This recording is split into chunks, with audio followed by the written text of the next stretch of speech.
Everyone. Hello. Welcome back to my channel. Always so happy to find you here. I do upload on Mondays and Thursdays. So when you click subscribe anytime while watching this video, you will be alerted when I have uploaded new content for review. And of course, my pleasure. It's indeed my pleasure. I love you. I do. Thank you for being here. Share with a friend. And I hope you stay for a good long while. This is an interview that this video that I'm doing is in response to Shannon Sharpe's Club Shay-Shay interview with comedian Monique just a few days ago, which was almost 3 hours long. So it's like really long, you guys. It was interesting the whole time, but it's very, very long. I want to just have a sharp focus on Shannon Sharpe himself, is my observation. And what I would offer reconsideration, just a snippet,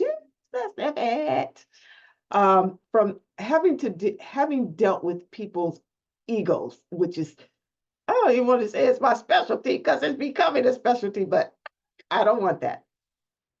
So here's the thing. Over these recent months, certainly since Katt WIlliams, but even before that, there seems to be a safe haven, cozy atmosphere for Shannon Sharpe's guests to appear on his podcast. And they feel that they can speak their truth. Certainly when Katt WIlliams said we are in an age of truth, that sparked a lot. And I also know that Shannon has his production team and his interview questions ready, and it's done very well. No issue, done very well. I am wanting to focus on his interview with Monique in particular, because while she talked about not being difficult or demanding, she did display some of her difficult ways and her demanding ways, even being interviewed by him. And so I'm saying this gingerly. I'm saying this as an observation. And that when she directs his team, she's overstepping her bound, where she brings them in and say, didn't that happen? Can't you verify that? You know that happened. I know it's unjust. But it lines up with the story about her, meaning how she's difficult, how she's demanding. But this is the part that really stood out for me. When she had or requested or offered or made a request of Shannon Sharpe, and he followed through with it. And that request was to look in that camera and tell Tyler Perry and Oprah Winfrey you want to have them on your show so we can all talk about this. And he did it. No. Let me tell you why. This is not your show. You do not direct me. And even though he had just said, I would love to have them on his show. Well, of course he would. They bring the numbers. They bring the numbers. Even outside of Monique, just to appear, they bring the numbers. So as a business person, of course he would. But when she was saying, have Steve Harvey come back, have some of the comedians come back and all of that, she is aligning herself with his guest appearances. Well, that's his producer's job. This is what I mean by that. And Shannon should not have ever let that happen. This is how I view that. You never let somebody come into your house and get so comfortable that they control it. Now, I want to say that because you can only visit my home one time and me serve you. After that, you better go and get what you want. But you don't overstep your bounds. What you want shouldn't come out of my wallet. Okay, you know where you're bound. But I want you, everyone who comes to my home say how warm and welcome. I want you to feel that way. So it blesses my heart that you feel that way. but you know not to overstep your bounds. I'm saying that to say this. I felt that she was mostly in control of that interview.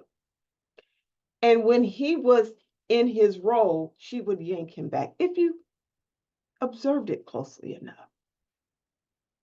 It reminded me of watching The View years ago. Barbara Walters was still on the panel. And Whoopi Goldberg and Joy Behar stormed off because they didn't like a remark or something from, I believe it was Bill O'Reilly. I think it was Bill O'Reilly, who didn't share their opinions or they didn't find him respectful enough, I guess.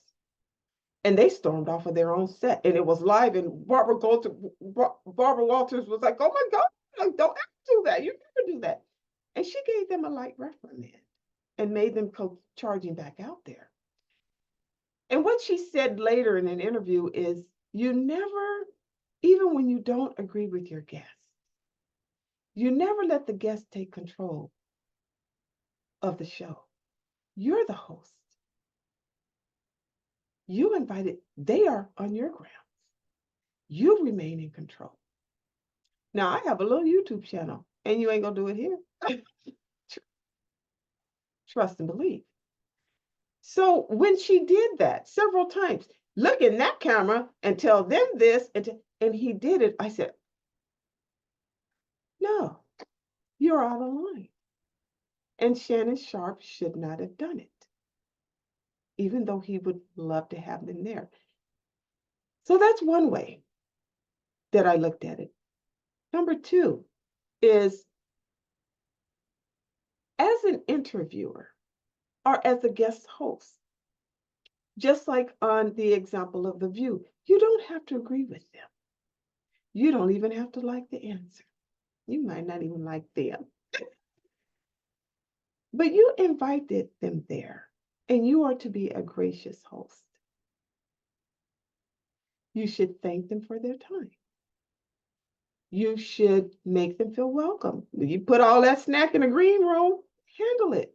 Treat them right, even though you don't line up with their philosophical or political views. But respect your guests. So that's number two. She should have respected her role, and he should have checked her, is what I'm saying. He should have checked her gingerly and properly. And then number three, and this was the one that really, for me, I was like, we don't do that, is Shannon Sharpe moved from being Switzerland into being American. And this is what I mean by that. In Switzerland, you stay out of, you hardly ever hear anything about Switzerland, do you? You've heard that saying. You heard that saying, just stay Switzerland. Stay neutral.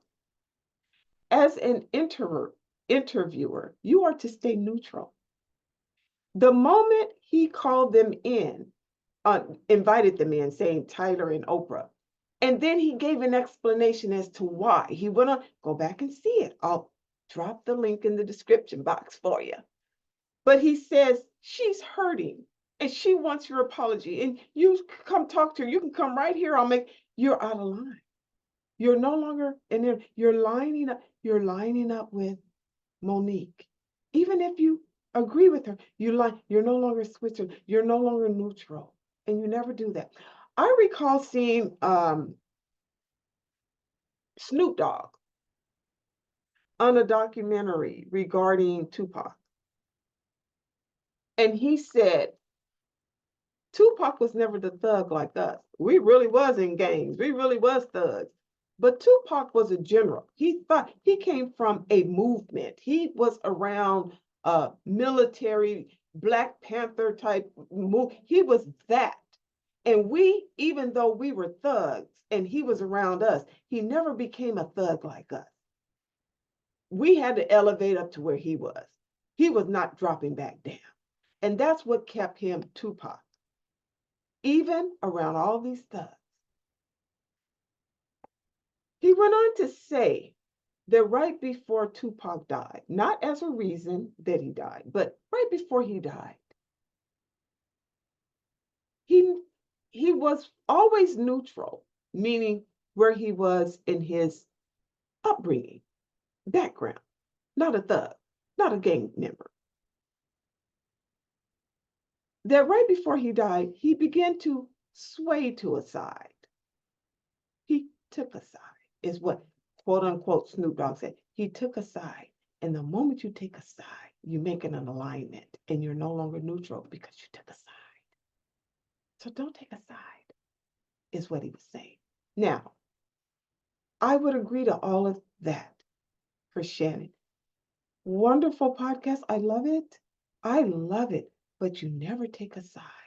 And I'm saying that in my own career as a person who has to deal with investigations and have to deal with complaints and have to do with employee relations. And I try to keep the waters very calm so that everybody could be heard.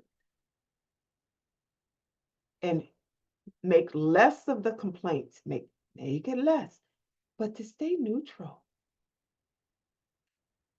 When it's game day, the coach is not out there. You're out there, player. I can't even go out there and get a flag on the field. Okay. I go out there and get a flag on the field for being out there.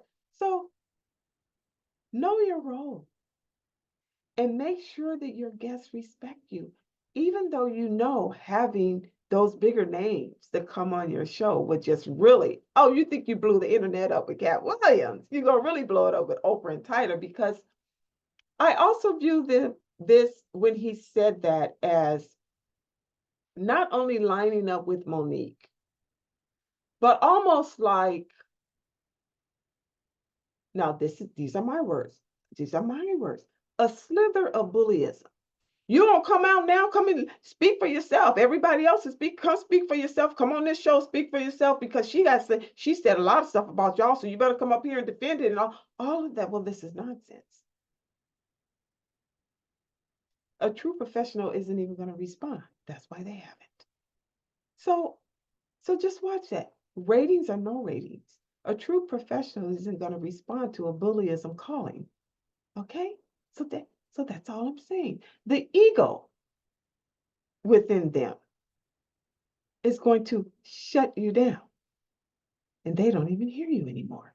So maybe they will come on. We have yet to see. But the way you go about getting a guest and the way you go about managing them while they're there should be done with such grace and such professionalism that the listener don't know which side you're on, because you're not on the side. Like Tupac, you don't take a side. Stay neutral, okay? Switzerland, Shannon, Switzerland.